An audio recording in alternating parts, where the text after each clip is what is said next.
Welcome to K7 news. నా పేరు కళ్యాణి.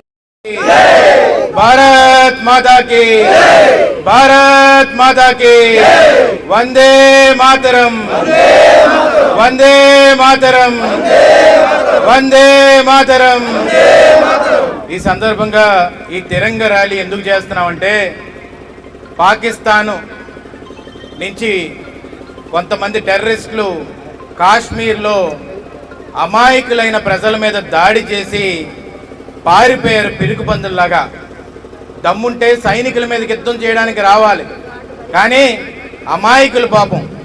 మన వైజాగ్ నుంచి కొంతమంది వెళ్ళారు, కర్ణాటక నుంచి కొంతమంది వెళ్ళారు, అన్ని రాష్ట్రాల నుంచి కొంతమంది అక్కడికి వెళ్ళి పిల్లల్ని పాపం సమ్మర్లోని మన అందరం కూడా సెలవులకు వెళ్ళొచ్చు కదా, కాశ్మీర్ ఒక స్విట్జర్లాండ్ లాగా ఉంటుందని చెప్పి అక్కడికి వెళ్తే అక్కడికి వచ్చి పిచ్చోళ్ళలాగా మెంటల్ ఎక్కిన వాళ్ళలాగా ఒక గన్ తీసుకొని ఇష్టం వచ్చినట్టు కాల్చి పడేశారు.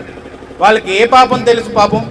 ఒక భార్య వాళ్ళ భర్తను చంపుతున్న కళ్ళతో చూసి ఏమయ్యా మా చంపుతున్నావు, నన్ను చంపే అంటే ఆ టెర్రరిస్టులు వెళ్ళి మోడీకి చెప్పుకో అంటే ఆమె వచ్చి నరేంద్ర మోడీకి చెప్తే ఈరోజు ఈ దేశ భద్రత కోసం నిలబడిన ఏకైక దమ్మున్న నాయకుడు నరేంద్ర మోడీ గారు అని చెప్పి సందర్భంగా సవినీయంగా మనం చేసుకుంటున్నాను.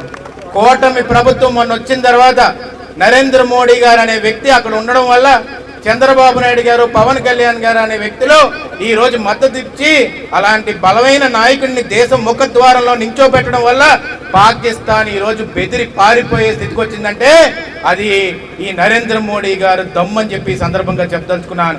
ఈ రోజు మనం అందుకే పౌరులందరమే కూడా ఈ రోజు నిలబడి మన దేశం కోసం నిలబడాలి. ఈ రోజు మురళీ నాయక్ అనే వ్యక్తి ఒక సైనికుడు అనేది గర్వంగా మనం చెప్పుకోవాలి, రొమ్ము విరిచి చెప్పుకోవాలి.